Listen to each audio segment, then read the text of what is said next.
नमस्कार दोस्तों, आपका स्वागत करता हूं आप ही के यूट्यूब चैनल में। वीडियो को स्टार्ट करने से पहले आप सभी से रिक्वेस्ट करूंगा, अगर अभी तक आपने चैनल को सब्सक्राइब नहीं किया तो it's request to all of you, please channel को सब्सक्राइब कीजिए।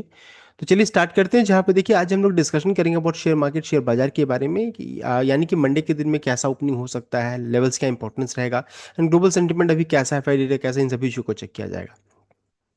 सबसे पहले जी निफ्टी स्टार्ट करेंगे तो देखिए निफ्टी का क्लोजिंग 24,383 का क्लोजिंग तो बहुत ही अच्छा है, बिकॉज बहुत लंबे समय के बाद ऐसा क्लोजिंग देखने को मिला जहां पर हम लोग 200 मूविंग एवरेज जो रहता है ना, इससे पहले देखिए यहाँ पर टच किए थे, फिर गिरावट हो गया था।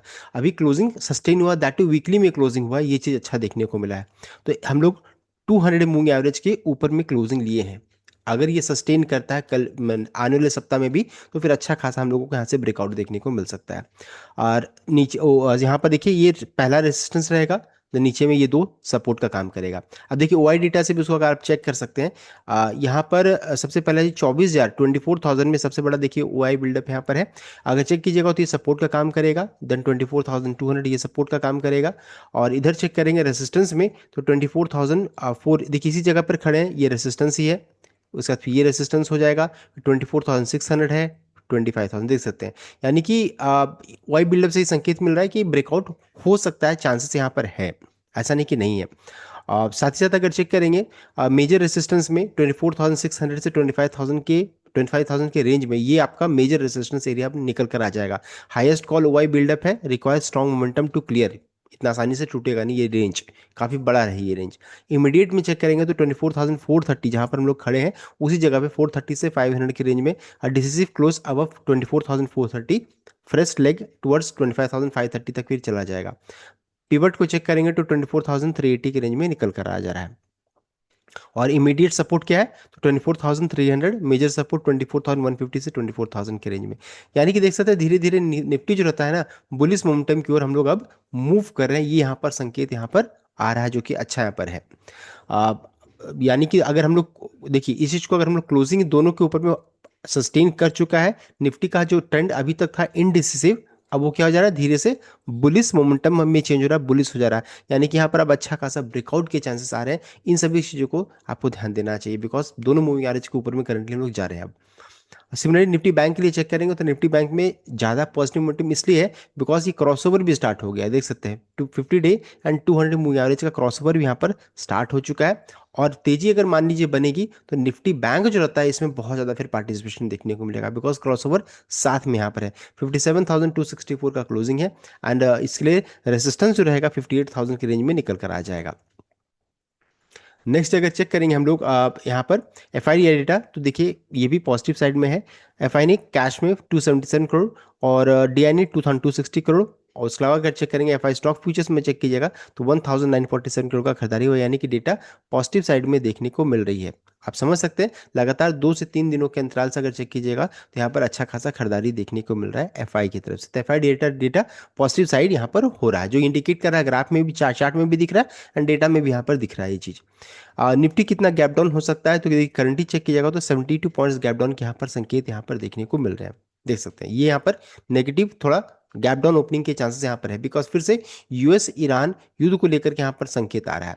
तो इस कारण से निफ्टी में लगभग देख सकते 70 पॉइंट गैप डाउन के चांसेस हैं। लेकिन ऐसा नहीं कि कुछ निफ्टी का ट्रेंड खराब हो जाएगा, ट्रेंड वैसा ही रहेगा। नेक्स्ट अगर चेक करेंगे एडीआर्स तो इन्फोसिस के एडीआर में 0.67% का तेजी है, विप्रो के एडीआर में 1.54 और आईसीआईसीआई बैंक के एडीआर में 0.89% का गिरावट, एचडीएफसी बैंक में 0.87% का गिरावट यहाँ पर देखने को मिल रहा है। और साथ साथ एसेंचर को भी चेक करना जरूरी है, बिकॉज हम लोग आईटी स्टॉक इसी को फॉलो करते हैं, तो वहाँ पर 1.61% का तेजी देखने को मिल रहा है। यानी कि चलिए ठीक है, आईटी स्टॉक में जो दबाव था वो धीरे धीरे अब खत्म हो रहा है। नेक्स्ट है ग्लोबल सेंटीमेंट, तो ग्लोबल में चेक कीजिएगा तो अमेरिकी बाजार का कल का क्लोजिंग मिला जुला सा था, ½ % तेजी के साथ। एस&पी में 0.70%, नैस्डैक में 1% का उछाल के साथ क्लोजिंग देखने को मिला है। विक्स में 6.44% गिरावट के साथ। सिमिलरली अगर यूरोपियन मार्केट में चेक करेंगे तो देख सकते हैं मिला जुला संकेत यहाँ पर देखने को मिला, ना बहुत ज़्यादा तेजी थी ना बहुत ज़्यादा मंदी थी, देख सकते हैं ना बहुत ज़्यादा, तो मिला जुला संकेत है। तो ग्लोबल सेंटीमेंट मिक्सड यहाँ पर देखने को मिला है।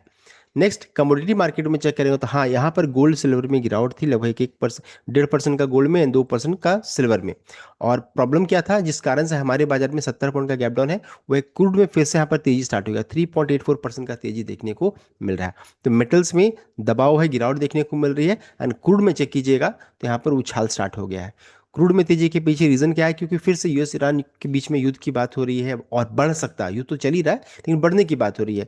Trump is considering new strike within the days, यानी कभी भी फिर से अटैक कर सकते हैं। Says we just want to win, किनका कहना है किसी तरीके से हम लोगों को यहाँ पर जीतना है, ये अपडेट यहाँ पर आ रहा है। साथ साथ यहाँ पर ट्रंप जो रहता है इसराइल से भी बातचीत कर रहे हैं कि मिलजुल करके इसे जल्दी से जल्दी खत्म किया जाए। Wall Street Journal claim President Donald Trump has ordered preparation for renewed military campaign intended to pressure Tehran into surrendering with potential operation launching as early as this weekend. इस वीकेंड में सब खत्म करना चाह रहे हैं कि सब कुछ खत्म करके अब युद्ध को खत्म किया जाए, रैपअप किया जाए, ऐसा प्लान कर रहे हैं। तेहरान का कहना है कि हम लोग उसको रिस्पॉन्ड करने के लिए तैयार हैं। तो ऐसी यहाँ पर खबर आ रही है। अब आप ध्यान दीजिएगा कि जब भी $80 के पास क्रूड जाता है तो यहाँ पर युद्ध की बात होने लगती है, उसे खींच करके 88 89 तक लाया जाता है। उसके बाद फिर यहाँ पर युद्ध खत्म होने की बात होती है। तो ये सिचुएशन चल रहा है, सब चाहते हैं ये क्रूड जो रहता है ना 80 से 90 के बीच में बरकरार रहे। ऐसा करंटली सिचुएशन देखने को मिल रहा है। बिकॉज देखिए, ईरान लीजिए, चाहे आप यूएस लीजिए, चाहे रशिया लीजिए, ये जितने भी कंट्रीज हैं सभी क्या करना चाहते हैं, सब तेल बेच करके यहाँ पर पैसा कमाते हैं, और हम लोग तेल खरीदते हैं, ऑयल खरीदते हैं। तो अब यहाँ पर जब तक क्रूड महंगा रहेगा उनके लिए बेनिफिशियल रहेगा। तो ये मेंटेन किया जा रहा है इस तरीके से, ये बस न्यूज़ को बना करके मेंटेन किया जा रहा है। ये करंटली सिचुएशन है। तो क्रूड में लगभग 3% ज़्यादा का तेजी मिल रहा है, दिख रहा है। इस कारण से हमारे बाजार में, इंडिया मार्केट में सेलिंग प्रेशर या फिर कह सकते हैं 70 पॉइंट्स का गैप डाउन के संकेत यहाँ पर देखने को मिल रहे हैं। मोस्ट प्रोबेबल चांसेस है मंडे मंडे तक में फिर सब कुछ ठीक ठाक हो जाएगा, पॉजिटिव हो जाएगा हमारे बाजार में, या फिर फ्लैट या फिर 70 पॉइंट्स गैप डाउन के संकेत यहाँ पर आ रहे हैं। तो ये है करंटली सिचुएशन है, बहुत ज़्यादा पैनिक वाला कुछ यहाँ पर संकेत यहाँ पर नहीं है। So the complete update, I hope like किया, शेयर किया, चैनल को सब्सक्राइब किया। Thank you.